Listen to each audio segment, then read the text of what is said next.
Today on Singles Court, Clarisse inked a major deal and Stanford wants in on the action. She's now on the verge of tremendous success. Yeah, and that's not even all he wants either. This whining couplet needs to right the wrong. No, well, thank you. All I'm asking from her is to write a little blurb, a little promotional thing. She doesn't want to. And Marsha won the lottery and can't bear to share. My chunk of change will always be my chunk of change. She's got a nest egg for one and is telling Aiden, what's mine is mine, you'll be fine. But he'll always be set for the rest of his life. What about me? What happens if, he decides to move on with somebody else?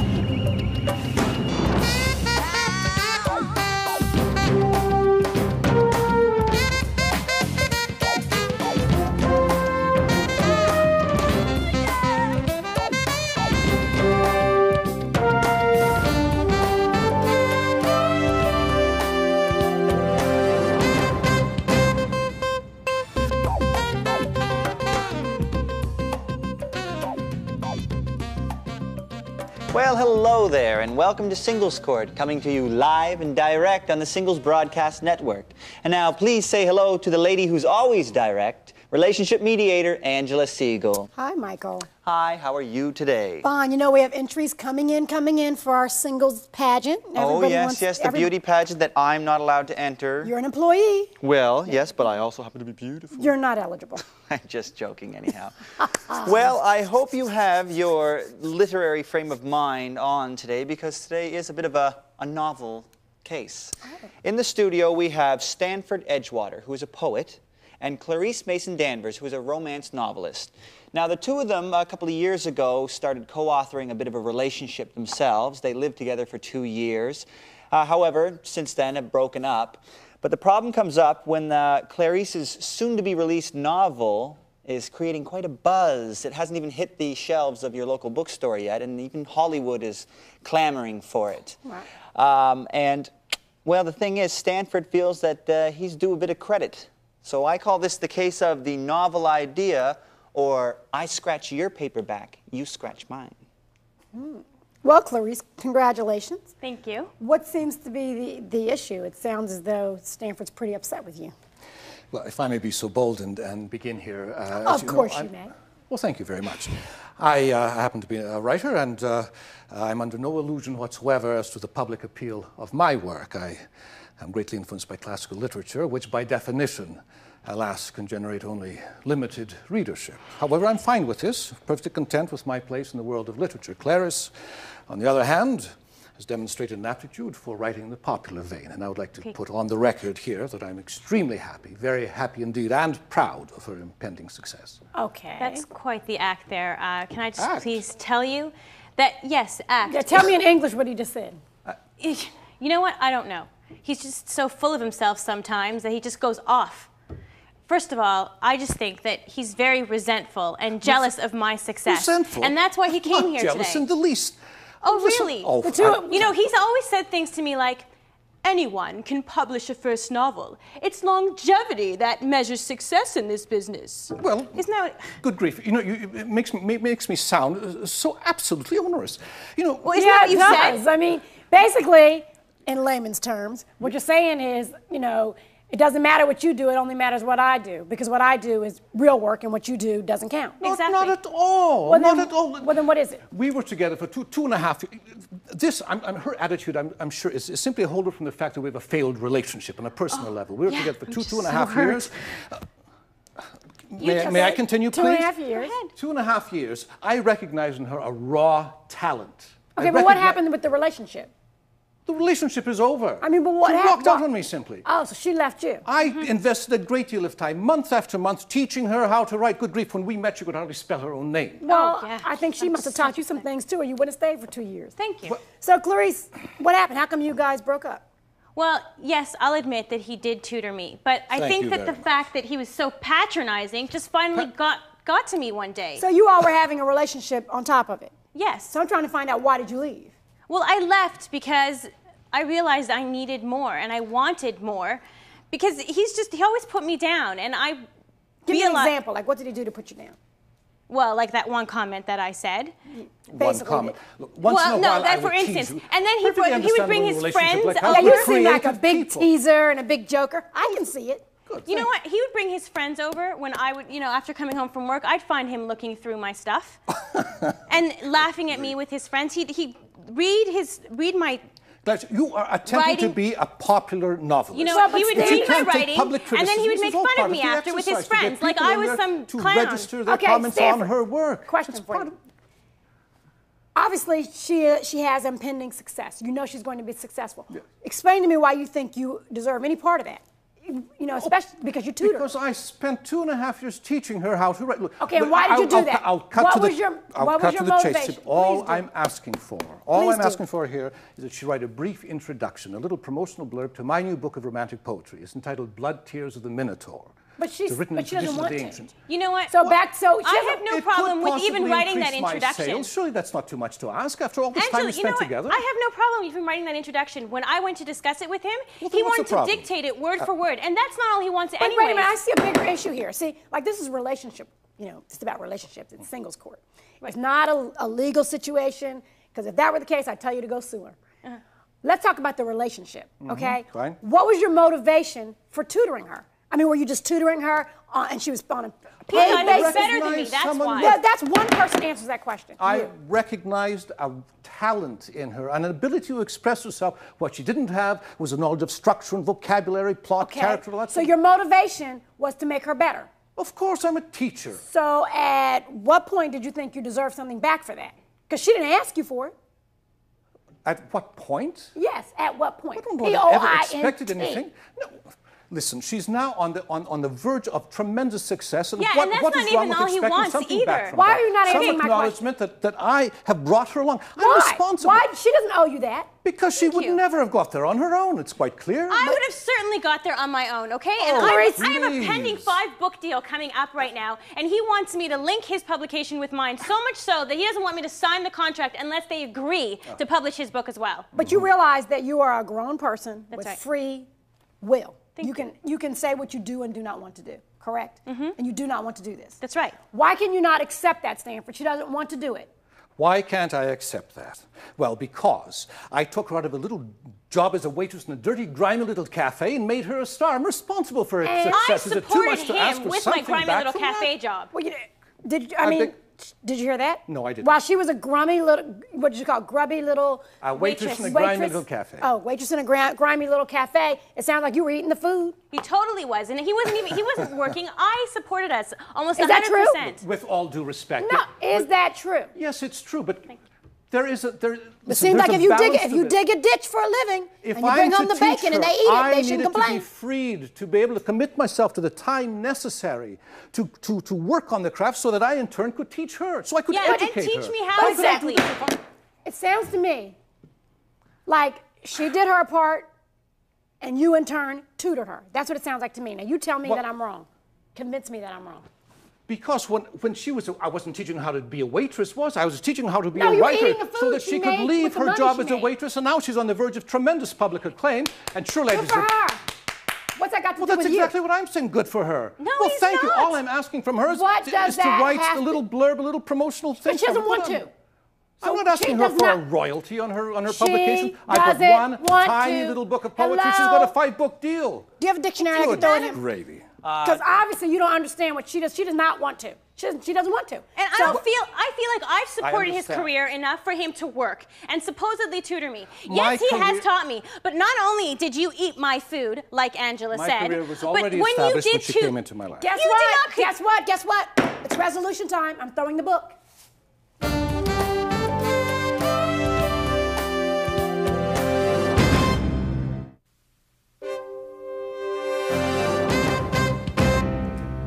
This is about one person trying to ride the coattails of another. You know, Stanford, you tutored Clarisse because you wanted to. There was an advantage for you or you wouldn't have done it. The advantage that you saw was that you basically had someone that was taking care of your needs at the time. So you pretty much got what you put into it. You got everything you put into it.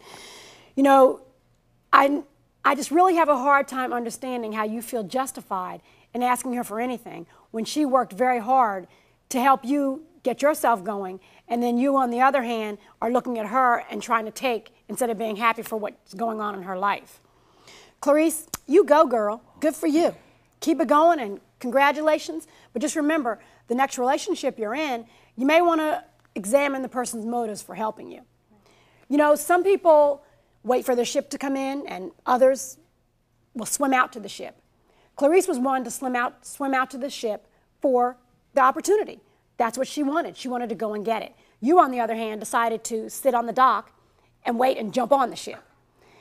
Problem with that is that when you jump on the ship, you fail to realize where it's going, and you have no control over that. And when you look around one day and you say, gee, I haven't gone anywhere, the only thing you have left to do is blame others. But it's your responsibility to get on your own ship so that you can chart your own course. And I tell you that if you don't learn how to do that now, especially at your age, you're going to find out that where you end up is on choppy waters going nowhere. And that's that in black and white. Next on Singles Court, Marcia won the lottery and can't bear to share. My chunk of change will always be my chunk of change. She's got a nest egg for one and is telling Aiden, what's mine is mine, you'll be fine. He'll always be set for the rest of his life. What about me? What happens if, he decides to move on? And Singles Court is back with the diva d'amour, Angela Siegel. You just love to put those words on me, and I just can't. All the wordplay and the alliteration. It's from all those steamy novels I've been reading. It's, like I said, it's better than what you read before, so okay, enough about my literary habits. Let's get down to business. In the studio now, we have Aiden and Marcia. Marcia is a checkout clerk, and Aiden is the production manager at his family's cement plant. And the two of them have been laying the foundation of a good relationship for about the last year and a half now. They've been living together for the last 6 months, and they plan to get married soon. However, Marcia recently won the lottery, which normally would be a great thing, where she's getting married and she wins the lottery. Woohoo! However, she has asked Aiden to sign a prenuptial agreement, and Aiden has a bit of a problem with this. So I call this the case of Whiner takes all.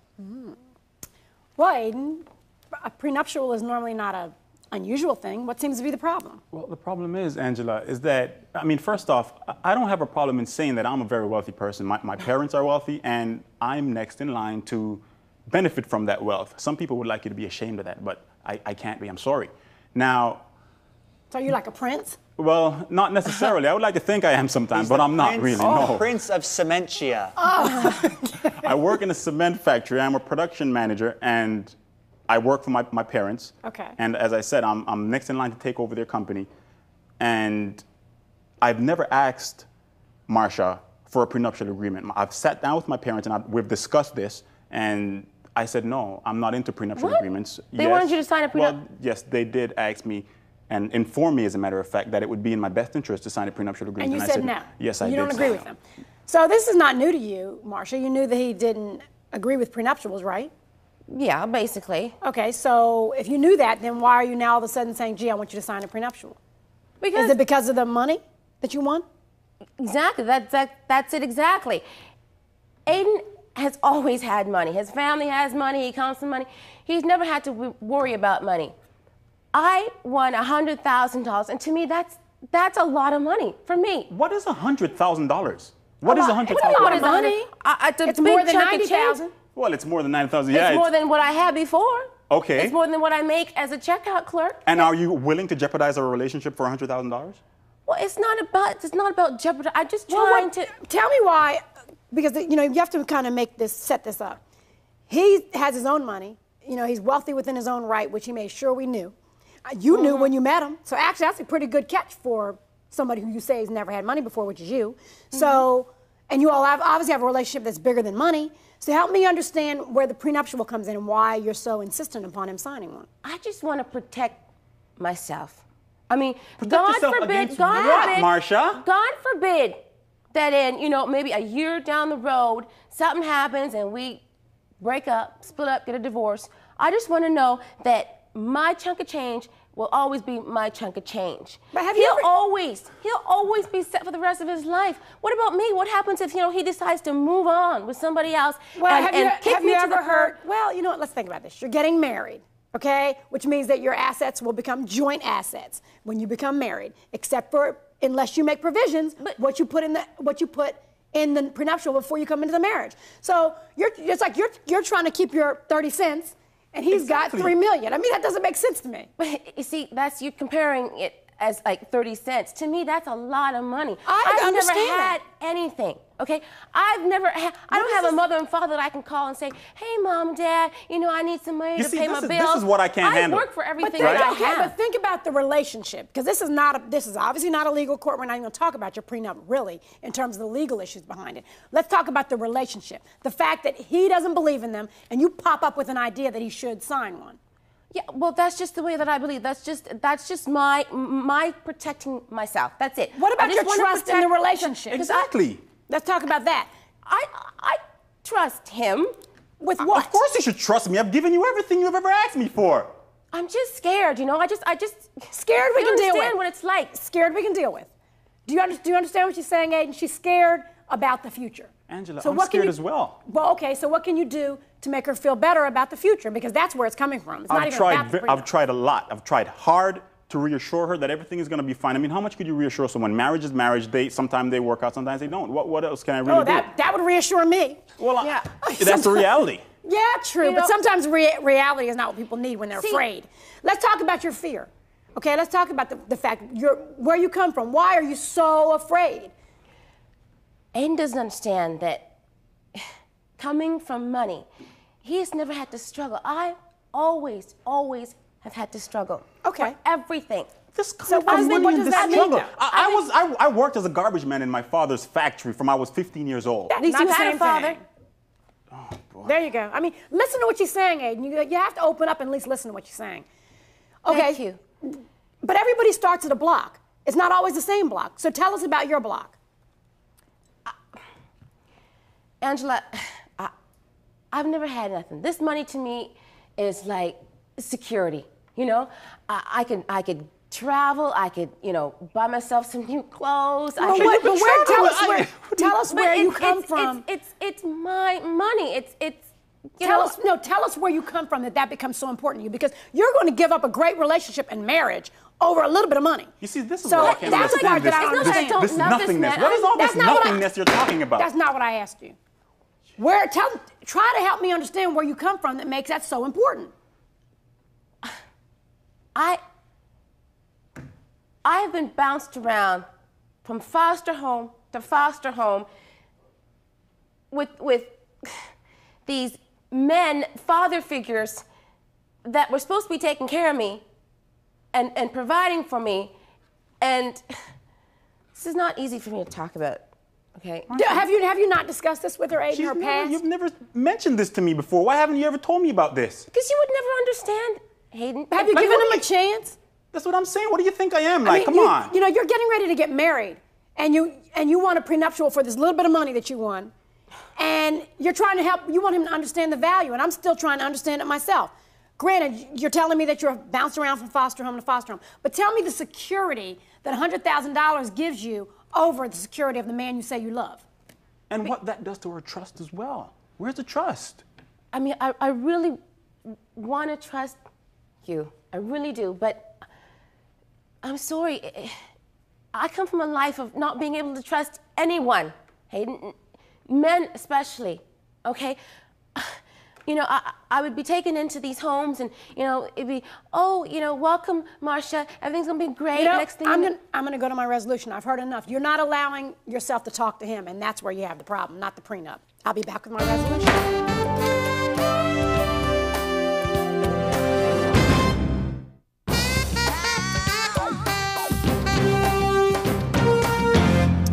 You know, nothing can protect you from emotional pain. Nothing. And Aiden, you have your own ideas already in your mind about prenups, and I respect that. But you also need to be a little more open and realize that when there are great discrepancies between one partner or another, then sometimes it is good to seek the advice of legal counsel to see if that is the best choice for you. But ultimately, the choice is yours. What you need to do is you need to look at Marcia and look beyond what she's saying to you in words, because there's a lot of pain there. And you need to at least try to understand her pain. Then when you do make the decision of what you're going to do, you'll be making the decision with her best interest at heart, her emotional pain. You know, Marcia, I understand where you're coming from in terms of coming from a place where you're afraid. And that money seems like security to you, but money is never security, ever. It's a thing. Security comes from surrounding ourselves with people that love us and relationships that make us feel secure. I understand how you feel about your past, and it's okay to say this hurt me, but you have to understand that you have to stop using it as an excuse to not take risk. You know, when you look at the relationship in general, you all have a good chance of making this relationship work. But the thing that's going to happen is you're going to have to listen to each other and understand where each of you is coming from. Marsha, you need to let him love you. And what you'll find out is that jackpot is better than any lottery ticket you could have ever won. I guarantee you that. And that's that in black and white. Well, that's today's show, and here are the cliff notes. When it comes to relationships, some people aren't even a footnote in the book of love. And a concrete relationship is going to last a lot longer than a stack of paper when things get rough. Join us next time here at Singles Court, the final word for singles.